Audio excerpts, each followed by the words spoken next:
Sripada Sharanam Prapadhye, Chapter 18. The Story of Ravidas, the Divine Auspicious Darshan of Sripada. The Story of Ravidas. I reached Kuruvapuram, Kurungadda, along with the Brahmin brothers. Sripada Srivallabha, supreme leader of the countless millions of universes, the Adi Purusha, the one without beginning or end, the emperor of the 14 worlds, the one who assumed a Leela avatar, finished his bath in the river Krishna and was walking towards the river bank. Words cannot describe his divine auspicious form. Divine rays of luster beamed from his divine auspicious form. Infinite love and compassion were emanating from his two eyes. He came near me and told me to pay obeisance to his feet. While I was touching his prosperous feet, he sprinkled the holy water from his kamandalu, small pot used by ascetics, on my head. Even before I spoke anything, the divine Sri Charana said with an exceedingly sweet voice, "My dear Shankara Bhatt, I attracted you here on account of my extreme love for you.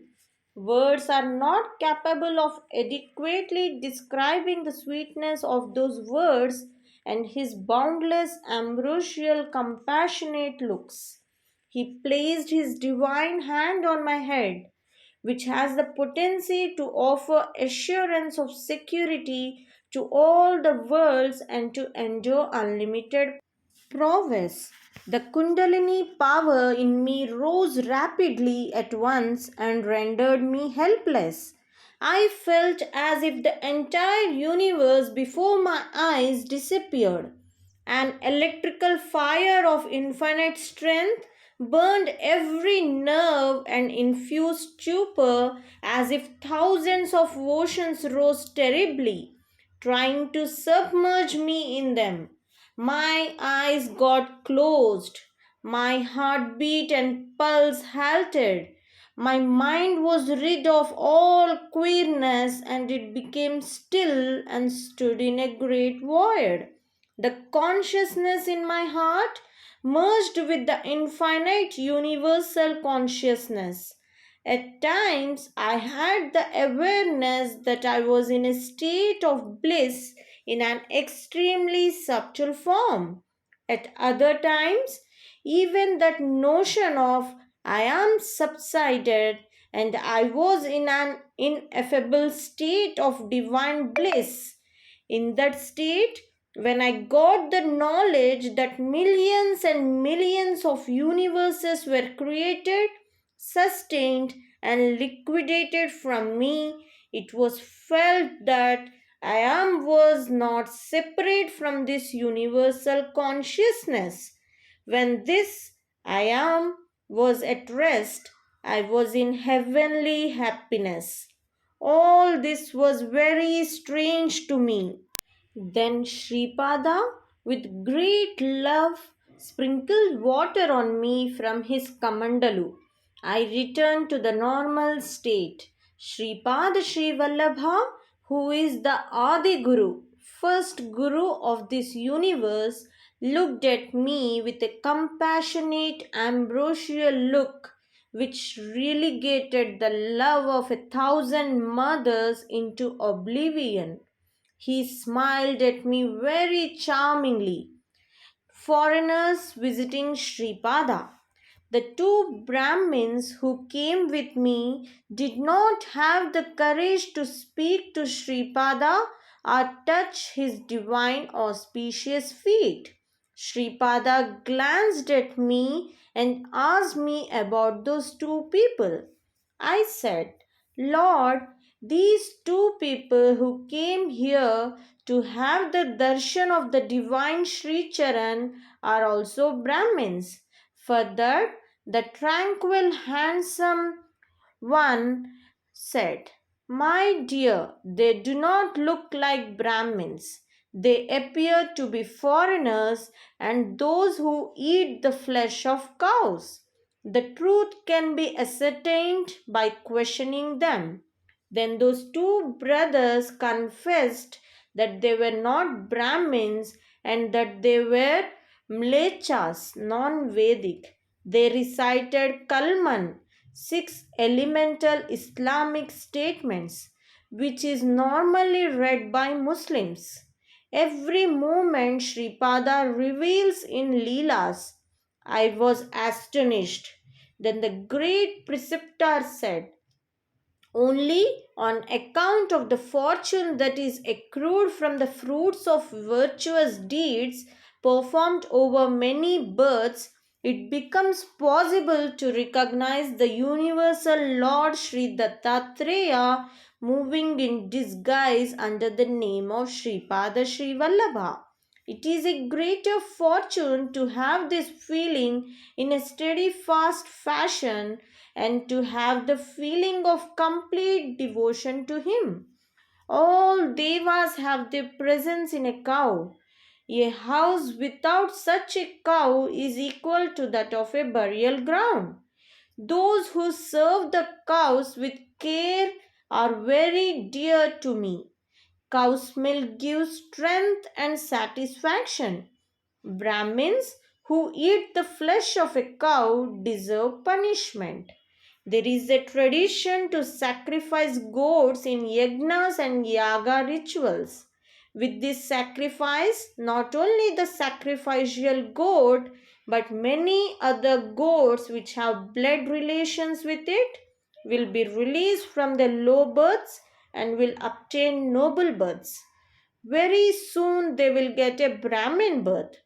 Those who conduct such yagna sacrifices must have sufficient yogic strength and tapobala to impart noble births in this manner to the sacrificial goat. If a yagna is conducted and a goat is sacrificed without having the related yogic strength and the tapobala, then they would accumulate the sin of killing that goat. Acts of dharma vary according to places and times. If a great ascetic eats the flesh of a cow, even if he happens to be a mlecha, if it is done with the intent of offering it to the Parmeshwara, then it becomes possible for the cow and its blood related ones to get noble births. Otherwise, a great sin would get accumulated. That is why, as a general regulation, the killing of cows is considered a heinous crime. Before the commencement of the Kurukshetra battle, described in the Mahabharata, Krishna searched for a Dharmashetra suitable for the battle between the Kauravas and the Pandavas. Arjuna was with Krishna. At one place, a farmer was letting water into his field. The farmer was searching for a rock to arrest the flow of water. In the meantime, his son brought him food from the house. After finishing his meals, the farmer severed the head of his son with a sword and placed it as a barrier to the water flow.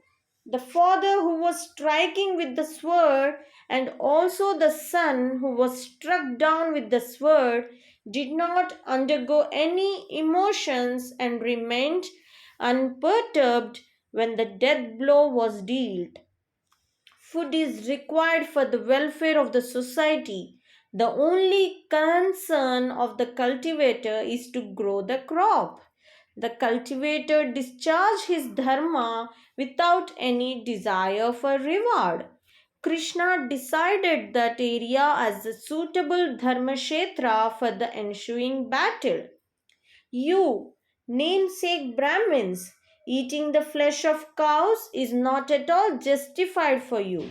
However, on account of previous good merit, the strength of the prayers of your ancestors, and moreover, due to my free compassion, you had the fortune of having my darshan. Consider this as a great fortune and a precious opportunity. I will not accept your salutations. Do not touch my feet. It is not possible to sprinkle on you the sacred water from my kamandalu. Leave this place immediately and go wherever you want. I will see that there is no dearth of food and clothes for you. Marry Muslim women and follow the Mlecha religion. Let the cows killed by you become your children in this life and in other ensuing lives. Let them harass you in various ways and live happily by freely enjoying your hard earned money. Let both of you who had the fortune of seeing me become famous with the names of Bade Baba and Abdul Baba and be uplifted by my complete Sadguru avatar Sai Baba. There is a village called Shiladi in Maharashtra. It will become a Siddha Kshetra in the course of time. You will receive the blessings of Sai Baba there. My command is inviolable. Like engravings on a rock, it cannot be altered. Get out of this place at once. Sripada ordered them thus. Only Sripada and I were there. Then a washerman named Ravidas arrived. He was repeatedly saluting Sripada. Sripada did not care about him for some time. Thereafter, Sripada turned towards him and smiled. I thought what the reason might be for that. With a charming smile, he looked at me with compassion and strongly touched the center between my eyebrows. Wonderful scenes were seen before my mental eye. The acts of grace of Sripada towards devotees. Ravidas was rowing a boat towards Kurungadda. An erudite Vedic scholar was traveling in that boat. The Pandit said that because he was a Brahmin, he should be taken alone in the boat, and that if others get into the boat, he would suffer from the sin of the contact and touch by the untouchables.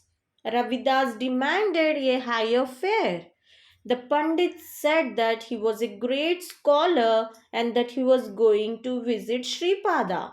He added that Sripada would give him a liberal monetary gift on recognizing his scholarship, provided Sripada was a learned one. He promised to pay the boat fare out of that amount. Ravidas agreed. The boat journey started. The Pandit noticed during the course of conversation that Ravidas did not have any knowledge about the Puranas and other ancient legends. He remarked, "You see, my life is fulfilled. Since you do not have any knowledge of the Puranas and the legends, three-fourths of your life is a waste." Ravidas kept quiet. The river current was fierce and the water was overflowing. Added to that, a hole appeared in the boat and water was entering into it. Ravidas asked, "Sir, do you know swimming?" The Pandit replied in the negative. Then Ravidas said, "I know swimming, whereas you cannot swim. Therefore, your life is 100% waste." Uttering the name of Sripada Srivallabha, Ravidas tried to jump into the river. A brilliant divine illumination dazzling the eyes appeared in the middle of the river.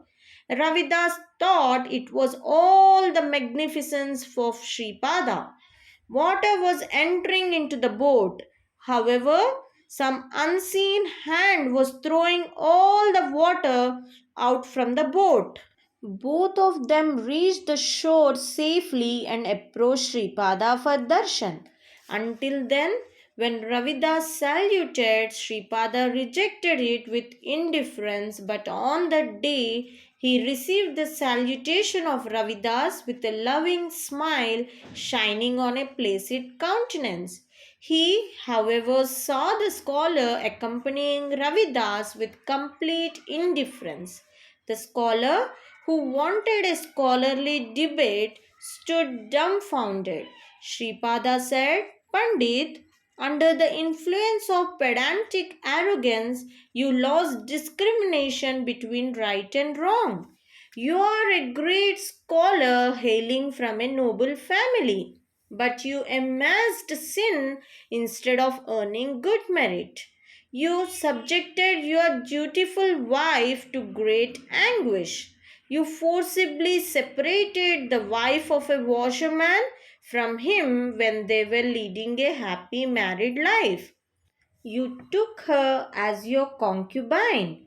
This wife of the washerman, who under unavoidable circumstances became your concubine, is, even though she is submitting her body to you, mentally cursing you all the time. Your wife, who is a good Brahmin lady, is undergoing untold mental agony as her married life is ruined.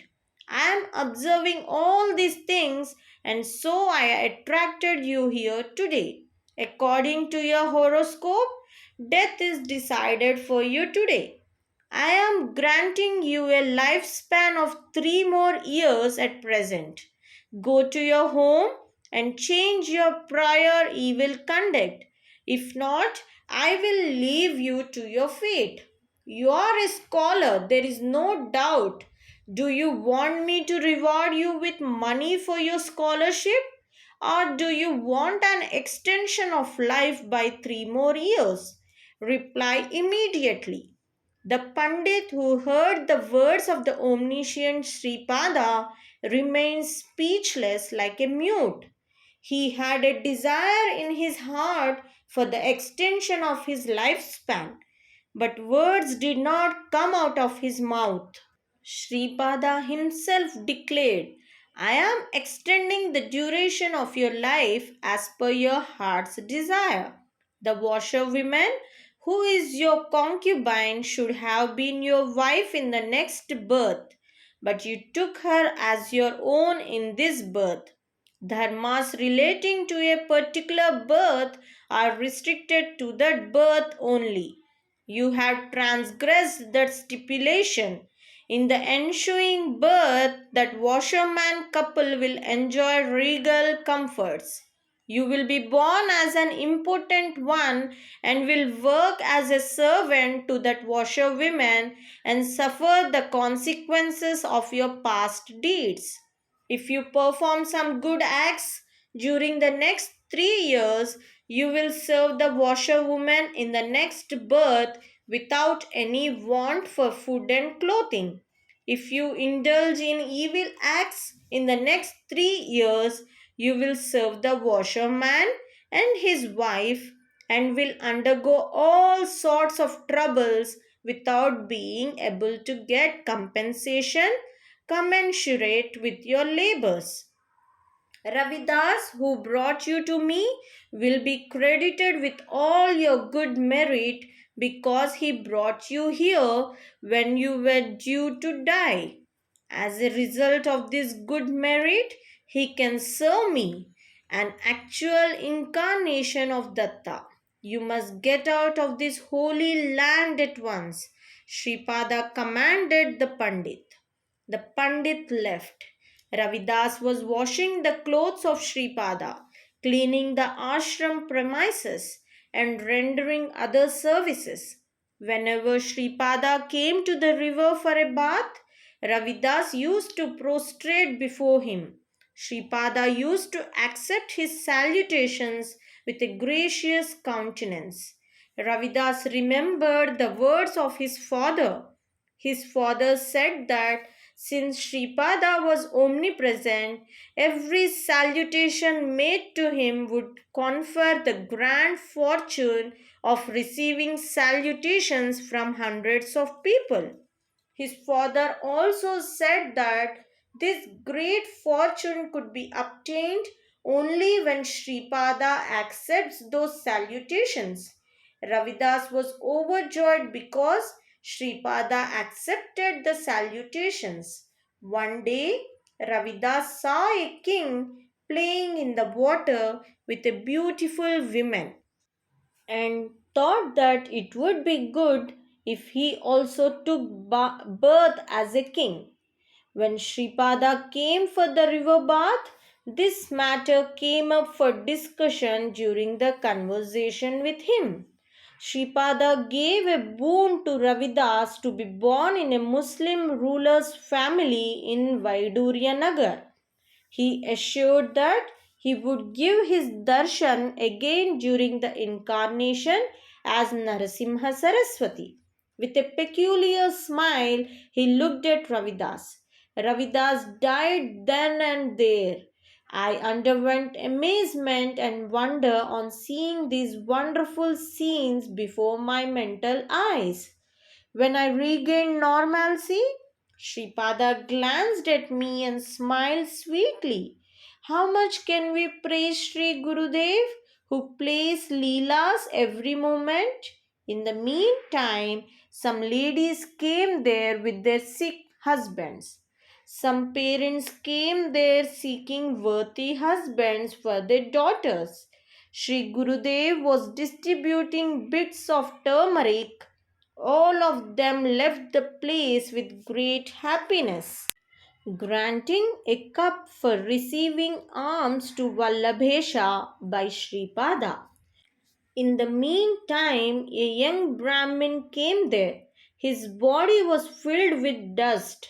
He belonged to the Kashyapasha lineage and the Apastamba Sutra. His name was Vallabheshwara Sharma. He came from Pitikapuram Agraharam. Sripada inquired about the welfare of all his kith and kin in Pitikapuram in a very detailed manner. This was only a pleasing pastime for the Omniscient One. Many people brought food preparations for the midday bhiksha. Meanwhile, he extended his divine hands upwards as if he was receiving something. A large silver vessel filled with a sweet preparation called kheer was received. Sripada directed me to distribute it to the disciples who were assembled there. The vessel never became empty even though the kheer was distributed to many people. He ordered that the food preparations brought by his disciples should be thrown into the river Krishna. That work was entrusted to Ravidas. The prasad of Swami was even distributed to the creatures in the waters of the river. Sripada asked Vallabhesha to sit near him. I sat by the side of Vallabhesha. A Kannada Brahmin by the name of Subbanna Shastri sat beside me. A poor Brahmin came and prayed to Swami to arrange a good match for the marriage of his daughter. Then Sripada said, "Why fear when I am here? Fear exists where there is sin. This Vallabhesha will be your son-in-law. Subbanna Shastri will officiate the marriage as a Purohit." The forefather of Vallabhesha were very angry. The curse of the ancestors is not good for life. Only the obsequies and offerings of oblations made with devotion will reach the forefathers. In no other way they will reach them.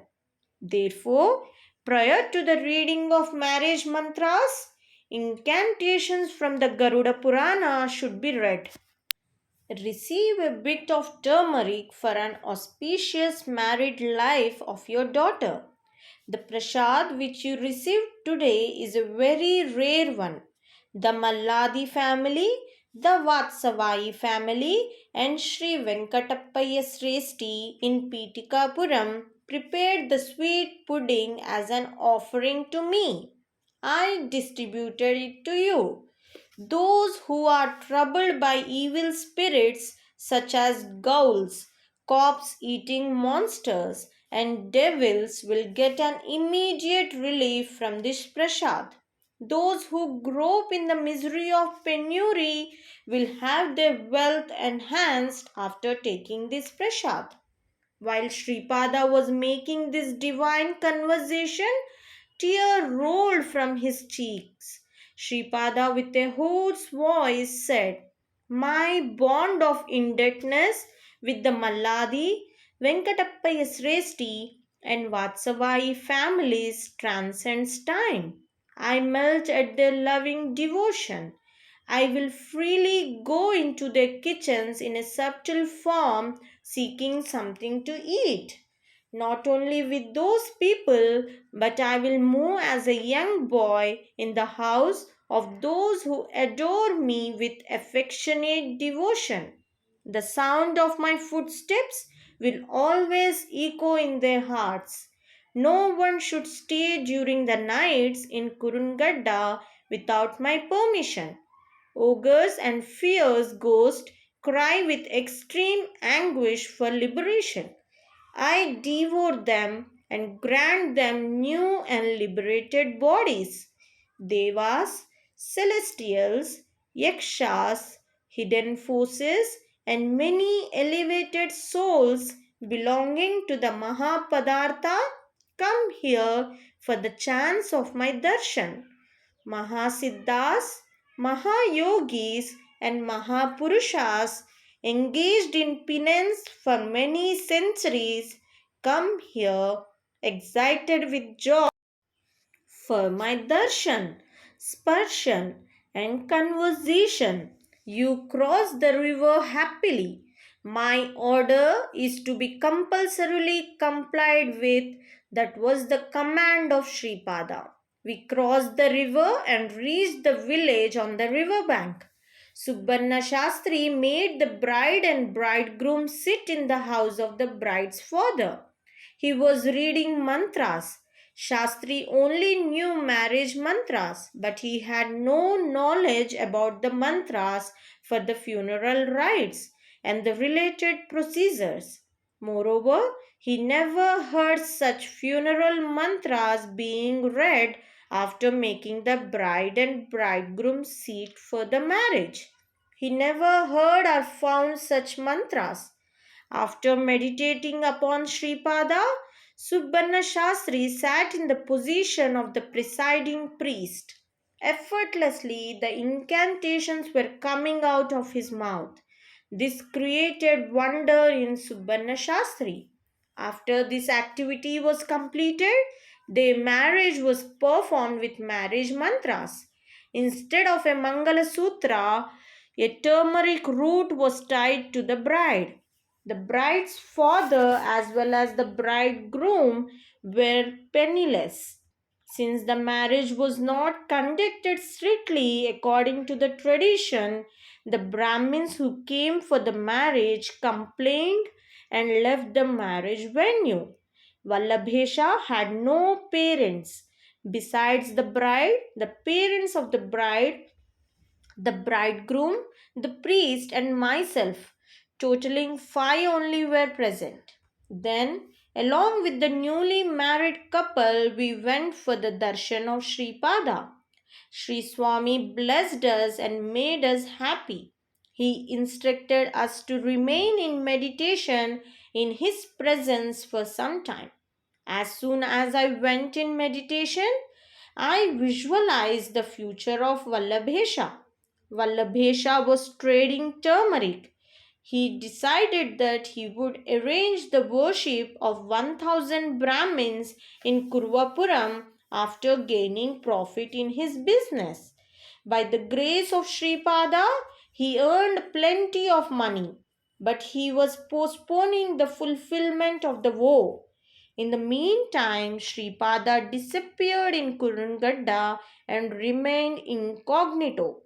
Only the Padukas of Sripada were in Kurungadda. When Vallabesha was carrying money to Kurungadda, four thieves in the guise of travelers joined him and killed him. While he was being beheaded, he remembered Sripada. Sripada came in the form of an ascetic with a trident in hand and slayed three thieves. The fourth one submitted that he never committed any theft, that the other three thieves met him midway, and that he colluded with them under the influence of the alluring words. He prayed for protection. The compassionate Sri Gurudev granted him assurance and gave some holy ash, commanding him to sprinkle it on the body of Vallabhesha and to join his head and torso. From the ambrosial glances of Sripada, Vallabhesha regained his life. Vallabhesha learnt all what happened from the thief. There was no limit to his astonishment and happiness. He was sorry that he could not get the fortune of seeing Sripada. The thief was happy that he could have the darshan of Sripada on account of Vallabhesha. Vallabhesha realized his mistake. Long back he had the capacity to offer a feast to 1000 Brahmins. At that present time, he could easily offer a grand feast of food for even 4000 people.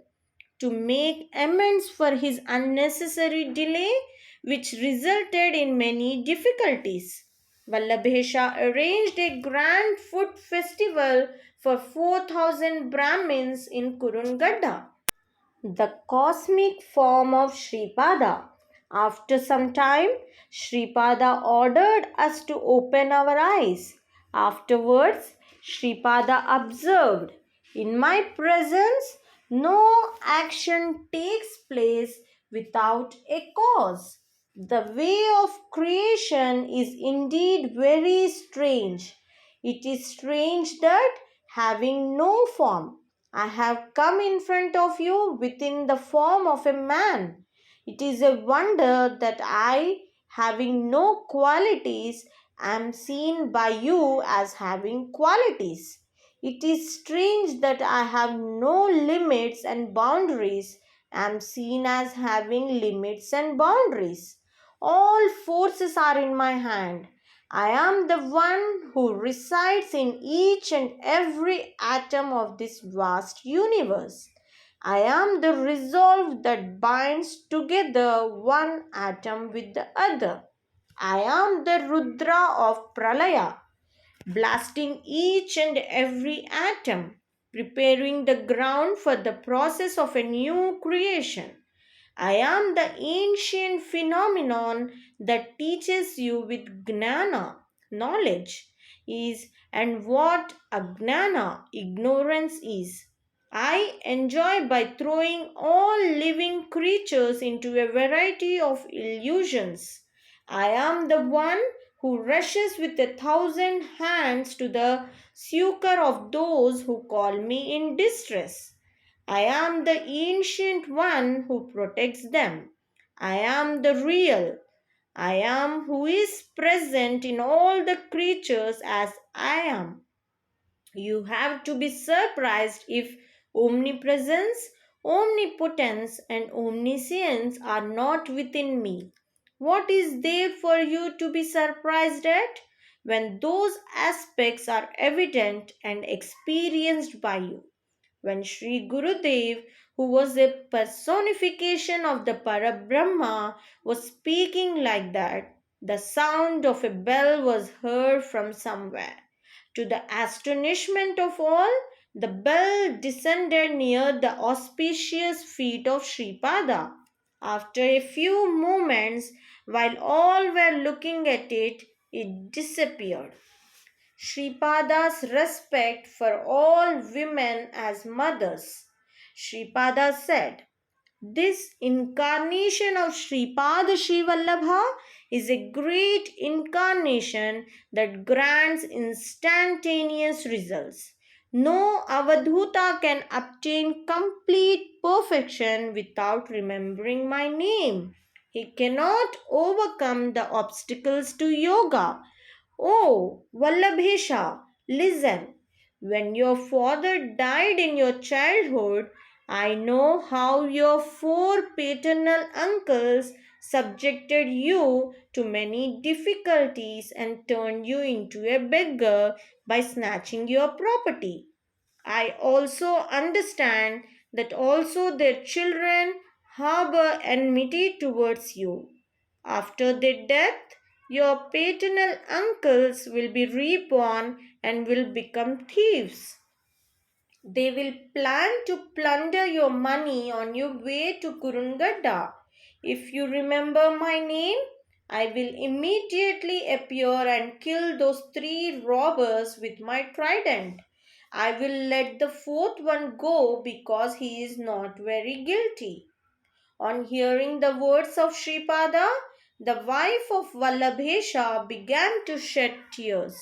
Then Sripada said, Mother, I, Sripada Srivallabha, see in every woman Akhanda Saubhagyavati Sumati Maharani who gave birth to me. I am always an infant child in the lap of that great mother. Don't grieve. Preserve the turmeric root which I gave you. That will confer all auspiciousness to you. You will live like a Sumangali, married woman. My law is unchangeable like a rock edict. It is not possible for anyone to force in this creation to alter it. I want to make the name of my father, who is my first guru and the one who initiated me into the Gayatri mantra, eternal. Therefore, my next incarnation will take the word Narasimha from the name of my father with the added appellation Saraswati and will be known as Narsimha Saraswati. I desired to render the form of my grandfather Bapanarya long lasting. For that purpose, the figure of Narsimha Saraswati will in all respects exactly resemble my grandfather. My grandfather is my second guru. I received a Vedic education from him. The bell that you have seen now was once in the house of my grandfather. It will be moving to many countries to bless spiritual aspirants according to my will. It will travel beneath the layers of the earth as well as on the outer layers of the earth.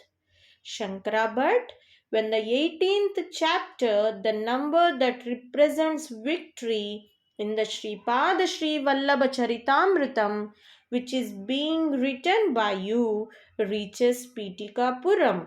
The bell will return to Pitikapuram.